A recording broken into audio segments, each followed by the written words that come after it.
Hey, what's up everybody? True Boxing here. Thank you for coming back to get hit with the truth. Today we are doing the Champions Report on the World Boxing Council, the WBC, all titles from 122 pounds all the way to heavyweight, as I do my bi-monthly report here.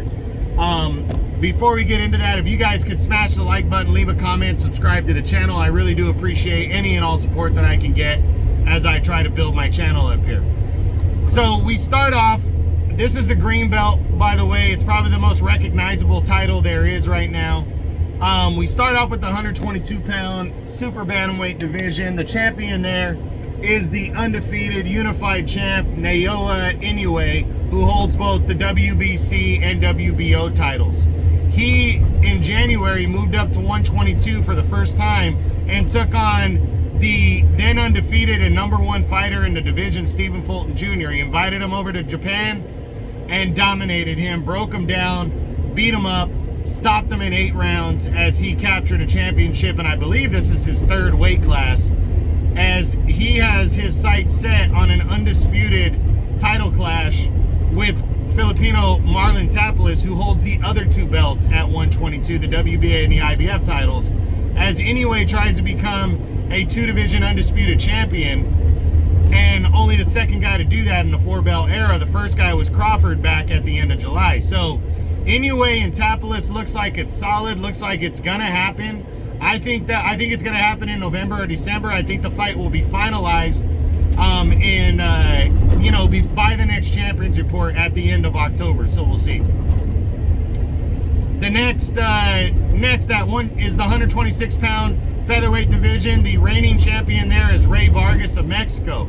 Vargas has been champion since July of last year. He has not yet defended the title though, as he moved up to 130 in February and lost a unanimous decision to O'Shaquie Foster as he tried to claim the vacant WBC title at 130. Now, talks since then have been that he's likely moving back down to 126 and defending his title against interim champion Brandon Figueroa. But nothing's come from that. We haven't heard anything. It's been 6 months now since the loss to Foster. I haven't heard anything in the last couple months on when or if that fight is still gonna happen. I'm assuming it is, but we haven't heard anything yet. So I'm predicting that we're gonna hear something by the next Champions Report at the end of October. And I hope at the very least the fight is finalized and good to go before the end of the year. But who knows? We'll see what happens. 130 super featherweight. The champion there is O'Shaquie Foster. Foster captured the title against Rey Vargas, as I just mentioned. He won the vacant belt back in February when he outclassed Rey Vargas to a convincing 12-round unanimous decision to capture his first world title. He has his fight, I think it either is going to a purse bid or already did, for him to make a mandatory defense of his belt against Rocky Hernandez. So that should be the next fight for Foster, and that fight should be getting announced sometime soon. I believe it'll be finalized before the next Champions Report and good to go before the end of the year. Hopefully we know, like I said, for sure by the next Champions Report at the end of October. 135 lightweight. The reigning undefeated and undisputed champion there is Devin Haney. He holds all 4 titles at 135 right now. He is soon to be the champion emeritus though, as he has made it look pretty clear that he's moving up to 140 in his next fight to challenge Regis Prograis for the WBC title at 140. Now, he had up until yesterday, as I do this video, to announce or to make it official that he's moving to 140. But I didn't see any report that he made it official. Maybe he did it maybe he asked the WBC for a couple more days, I don't know. But it looks very likely like Haney's moving up to 140. If and when that happens, he is going to be named champion emeritus, which means he will no longer be the WBC champion. He's basically the supreme #1 contender is what that means. When you're a champion emeritus, basically you can move ahead of any challenger, even a mandatory challenger, even an interim champion, to fight for the title. So you have first dibs at it.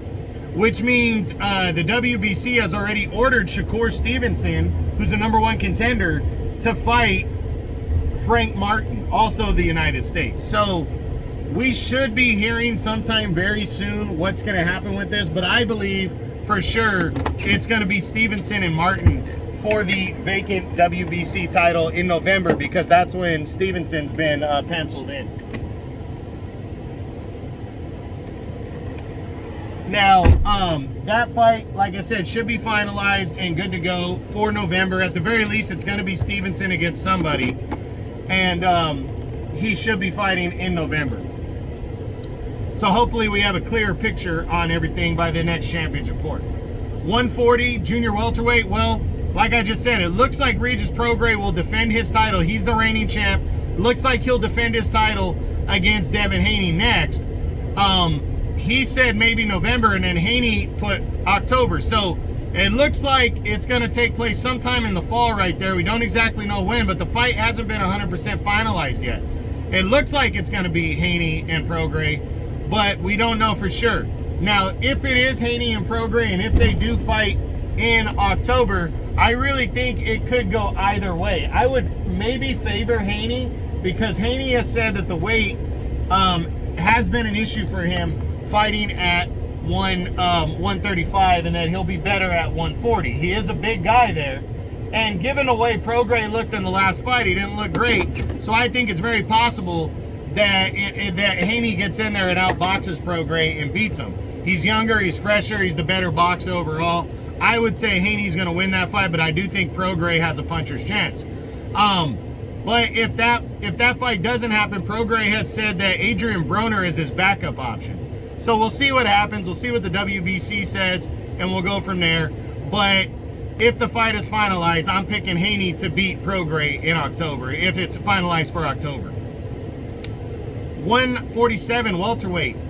The newly crowned WBC champ, but the reigning and undisputed champion is Terrence Bud Crawford. He captured the WBC, WBA, and IBF belts in July when he dominated Errol Spence Jr. with a 9th round TKO victory to unify all 4 belts at 147. You know, in that month's time, Errol Spence has had a month to trigger his rematch clause. It looks like he has done that officially, and he and Crawford will fight. But where is that fight going to take place is the big question, and most likely it's going to take place at 154. I think Crawford, if he wants to fight at 147 again, should request to be the champion emeritus, so he can move up to 154, and if he desires to move back down after that, he can. But it's very important what we find out before the next Champions Report, and I think it will be clear, because Yordenis Ugas, the former WBA champion, is fighting Mario Barrios for the WBC interim title on September 30th on the Canelo Charlo undercard. I think Ugas is going to win that fight, and if Crawford bumps up to 154, then Ugas or Barrios, the winner of that fight, will be upgraded to full champion. So we'll see what happens. We should know a lot more by the next Champions Report at the end of October. 154 super welterweight. The reigning and undisputed champion there is Jermell Charlo. Charlo has been the WBC champion since, I think, the end of 2019, when he regained it by beating Tony Harrison. He's the undisputed champ. He has all 4 titles. Charlo, on September 30th, is moving up to 168 to challenge Canelo for the undisputed super middleweight championship of the world at 168. Personally, I think he's going to lose that fight against Canelo, but we'll see what happens. But in the event that he loses, which he's coming in a sizable underdog, I don't know if he moves back down to 154 or not. There are many options there. He has an interim champion right now in the WBC, and that's Brian Mendoza. Brian Mendoza is going to be fighting Tim Tszyu in October for the WBO title. Now, there's a couple options on the table for the WBC that I see.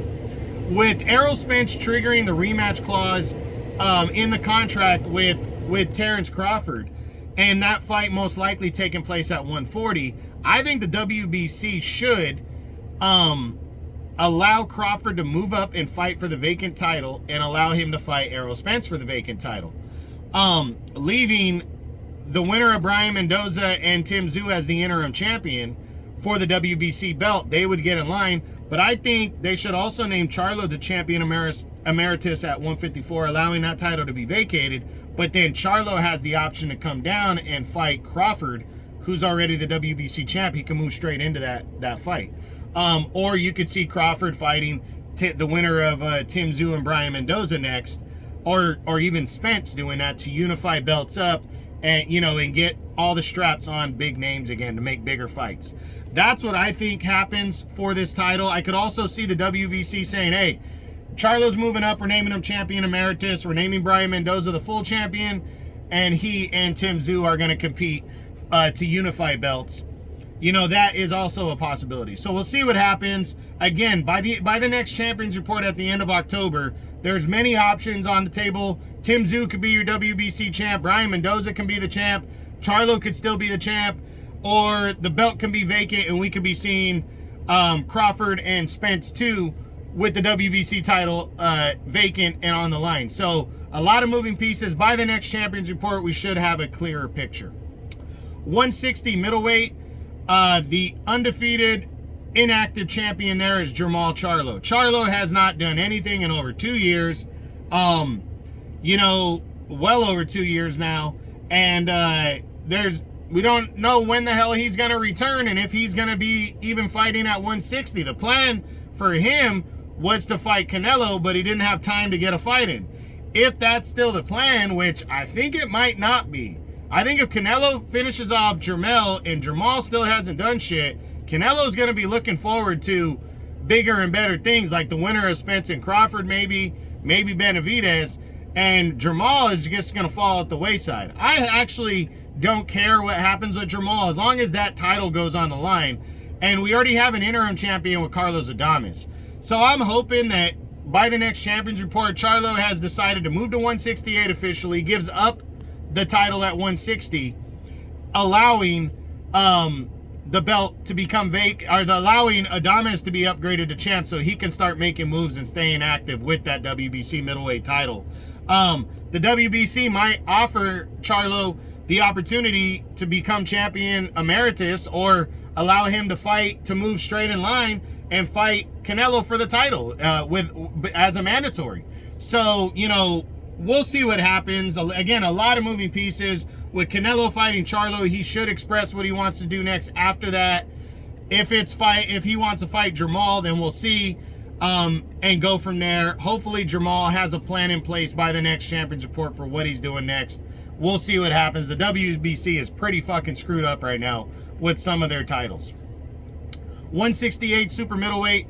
The reigning and undisputed champion there is Canelo Alvarez. Canelo returns this month, September 30th, to defend all 4 of his belts at 168 against undisputed super welterweight champion Jermell Charlo, who's moving up in weight.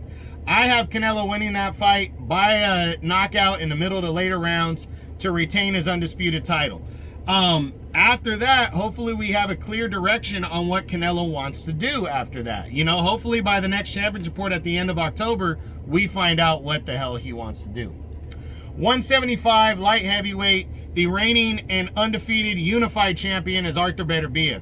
Beterbiev was supposed to fight Callum Smith in a WBC mandatory defense this past month in August. Instead, he's gonna fight him in January because he got a mouth infection and he had to pull out of the fight. So they will be colliding in January. By the next Champions Report, if we hear anything new, we'll let you know. 200 cruiserweight. The new champion there is Badu Jack of Sweden. Badu Jack won the title back in February. Now it looks like he's going to be facing off against Lucas Rzyński for the WBC Bridgerweight title, which is a title that was created by the WBC in between the heavyweight and cruiserweight divisions. So we'll see what happens there and all that. Hopefully that fight gets announced soon, but it doesn't look like the WBC cruiserweight belt's going to be on the line anytime soon. And then finally, the heavyweight title. That belongs to the undefeated reigning champion Tyson Fury, the king of the heavyweight division. Fury is fighting Francis Ngannou in a non-title fight in October. And then after that, his focus is on Usyk for the undisputed title. So we'll see what happens. Maybe, you know, we know by the end of October if that fight has real legs to it, the undisputed title clash, and if it's going to happen. We'll see. We'll figure it out. I hope you enjoyed the video. This has been the WBC Champions Report, the green belt, from 122 all the way to heavyweight. This is the August-September report. I'll be back with this in October, November to give you guys more updates on the WBC. This is True Boxing. You've been hit with the truth.